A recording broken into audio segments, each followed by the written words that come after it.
আজ ছিল আমার থার্ড পেপারের পরীক্ষা। সেই উদ্দেশ্যেই আমি স্টেশনে যাব বলে বেরিয়ে পড়েছিলাম। তখন প্রায় বেলা 8:45 বাজছে। চারিদিকের অবস্থাটা ঠিক এই রকম, আর প্রচণ্ড ঠান্ডা।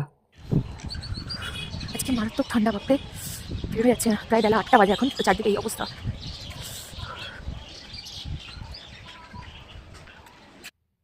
দেখো, তার মাঝখানেই দেখতে পেলাম এই ছোট্ট কিউট ছাগলটাকে। কম্বল দিয়ে সোয়েটার বানিয়ে পড়েছে, কি কিউট না? প্রায় 7:50 বাজছে, এই সময় স্টেশনের হচ্ছে এই অবস্থা। এই অবস্থা, ভীষণ কুয়াশা, ভীষণ ঠান্ডা, আর এর মধ্যে আমি যাচ্ছি পরীক্ষা দিতে। শেষ পর্যন্ত পৌঁছে গেলাম গন্তব্যে, অর্থাৎ চন্দননগর স্টেশনে। এরপরে আমি তোমাদের গতবার দেখাইনি সেই রানীঘাটের মায়ের মন্দির।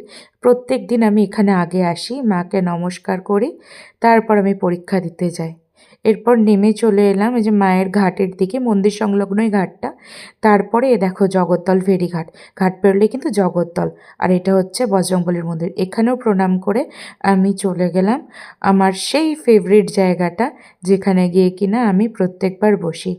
এই যে জলশ্রীর উল্টো দিকের এই বেঞ্চটা, দেখে রাখো, এই জায়গাটা আমার ফেভারিট। আজকে মা বাড়ি থেকে কি দিয়েছে দেখি টিফিনে, ডালিয়ার খিচুড়ি সয়াবিন দিয়ে, কি দারুণ খেতে হয়েছিল না, খুব ভালো লাগছিল এই ওয়েদারে এই খিচুড়িটা খেতে। আমি তো বাপু প্রথমে তাকটা দিয়ে খেয়ে তারপরে আমি একটু পড়ছিলাম, মানে লাস্ট মিনিট প্রিপারেশন যাকে বলে।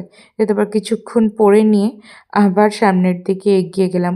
ওইখানে দেখছো আমার বান্ধবী দাঁড়িয়ে আমাকে ডাকছিল, তো ও চলে এসেছিলো। তারপর খানিকক্ষণ আমরা রিভাইজ করে ওইদিকে চন্দননগর কলেজ দেখলে, ওখানে কিন্তু সিটটা পড়েনি।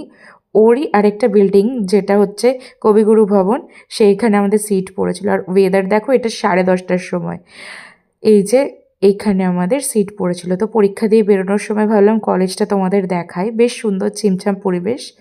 তারপরে বাড়ি ফেরার পালা।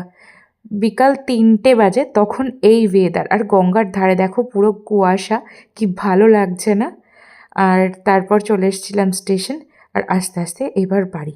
ব্লগটা ভালো লাগলে একটা লাইক দিও অবশ্যই। টাটা।